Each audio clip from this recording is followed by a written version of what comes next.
Hi guys, welcome to my channel, welcome to secret Aastha. और आज है संडे, आज है आपके सारे सवालों के जवाब देने का दिन।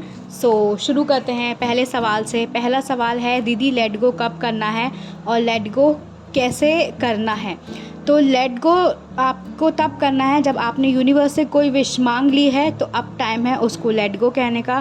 क्योंकि अगर आप कोई एक विश को पकड़े रखेंगे, इसका मतलब कि आप यूनिवर्स को अलाउ नहीं कर रहे हो अपनी विश को पूरा करने के लिए। और लेट गो कैसे करना है? आपने एक विश मांग ली, बस आप उसे भूल जाओ और सिर्फ उसको अच्छा महसूस करते रहो कि वो चीज़ मिलेगी ही मिलेगी। सेकंड है, ये थोड़ा पर्सनल सवाल है, तो इसको मैं थोड़ा घूम फिर के जवाब देना पसंद करूँगी।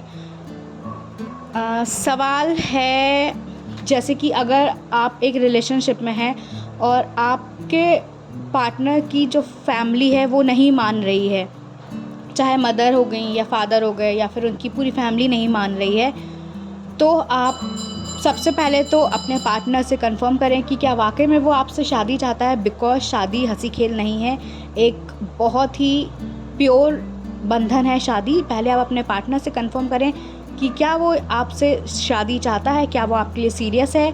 और दूसरी चीज़, अगर उसके पेरेंट्स नहीं मान रहे हैं तो ये आपके पार्टनर की ज़िम्मेदारी है अपने पेरेंट्स को मनाने की, आपकी नहीं। सो प्लीज़ गर्ल्स, प्यार में ज़्यादा अंधे होने की ज़रूरत नहीं है। जितना आपकी बाउंड्री है आप वहाँ तक ही रहें। अगर आपका पार्टनर अपने पेरेंट्स को मनाने की कोशिश कर रहा है तो वेल एंड गुड। अगर नहीं मना पा रहा है सो आप अपनी सेल्फ़ रिस्पेक्ट उठाइए और उस रिलेशनशिप से हट जाइए।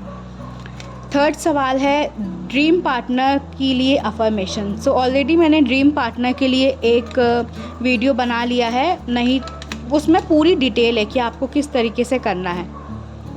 जॉब अफर्मेशन, डिज़ायर जॉब के लिए ये काफ़ी अलग सा सवाल है। इसीलिए अलग सा है क्योंकि लोग अपनी जॉब के लिए अफर्मेशन तो बोल देते हैं, पर ये नहीं बोलते कि कौन सी जॉब चाहिए। कौन सी जॉब भी स्पेसिफिक कर दी तो ये नहीं बोलते हैं कि कितनी सैलरी चाहिए।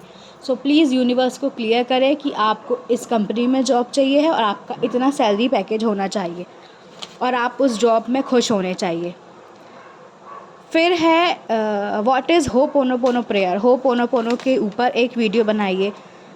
तो होपोनोपोनो प्रेयर एक हवाइन प्रेयर है जो कि सारी चीज़ों को ठीक करने के लिए होती है और ख़ुद को माफ़ करने के लिए भी, दूसरों को माफ़ करने के लिए भी। ये प्रेयर बेसिकली जादुई असर करती है आपके, भले आप कुछ भी मैनिफेस्ट कर रहे हो चाहे ना कर रहे हो, लेकिन आपके जीवन में ये प्रेयर बहुत ही ज़्यादा जादुई तरीके से काम करती है। इस प्रेयर के ऊपर मैं डिटेल वीडियो बनाऊंगी, तो प्लीज़ जब तक थोड़ा सा सब्र करें क्योंकि बहुत से वीडियो लाइन में लगे हुए हैं। आपकी होपोनोपोनो का वीडियो भी ज़रूर आएगा।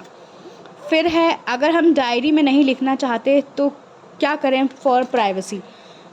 मैं लिखने में आपको फोर्स करूँगी कि प्लीज़ प्लीज़ प्लीज़ लिखिए, कहीं भी लिखिए, कागज़ के एक टुकड़े में लिखिए, आप कहीं पे भी लिखिए, लेकिन लिखिए ज़रूर। लॉ ऑफ अट्रैक्शन अगर आप फॉलो कर रहे हैं तो स्क्रिप्टिंग बहुत ज़रूर। और मार्केट में आपको हज़ारों ऐसी डायरी मिल जाएंगी जो लॉक सिस्टम की हैं, जिनका लॉक वाकई बहुत अच्छा है, जिनकी चाबी आपके पास रहेगी।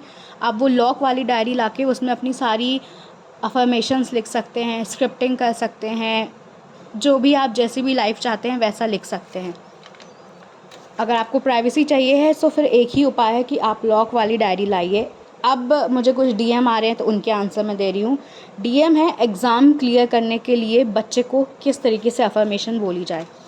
सबसे पहले तो आपको ये देखना है कि क्या आप अपने बच्चे पे फोर्स तो नहीं कर रहे हैं कि आपको उतना ही परसेंटेज लाना है, 90%, 90%। Please stop forcing your child for marks, ठीक है। ऐसा जितनी आपका बेटा बेटी जितने भी केपेबल होगा वो उतना मार्क्स लाएगा। आप डेली उसको पढ़ते समय अफर्मेशन बोले, क्योंकि बच्चे छोटे हैं, वो ये सारी चीज़ें नहीं जानते। तो आप अफर्मेशन बोलिए। और अफर्मेशन है ऐसी होनी चाहिए कि थैंक यू यूनिवर्स, मेरी बेटी ने, मेरे बेटे ने क्लास में बहुत अच्छे स्कोरिंग किया है।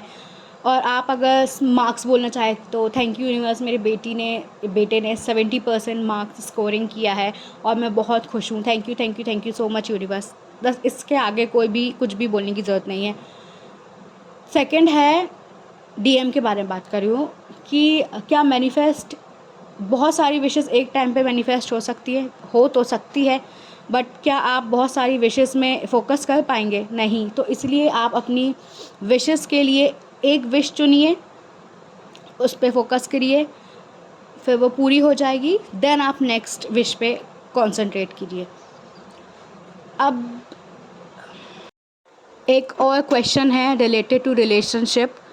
इसमें भी मैं क्वेश्चन नहीं पढ़ूंगी बिकॉज़ ये काफ़ी प्राइवेट क्वेश्चन है, इसको मैं इनडायरेक्टली देने की कोशिश करूँगी।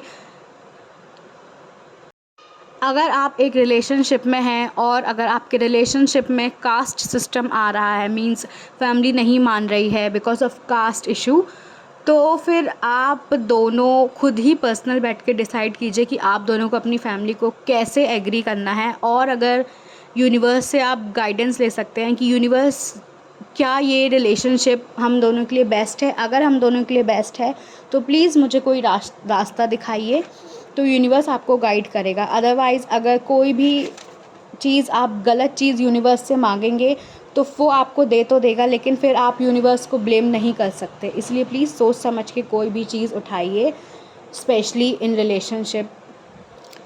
So that's it for today's video guys. I hope आप लोगों को आपके आंसर मिल गए होंगे, और अब मिलती हूँ आप लोगों के साथ नेक्स्ट संडे आपके सवालों के जवाब लेके।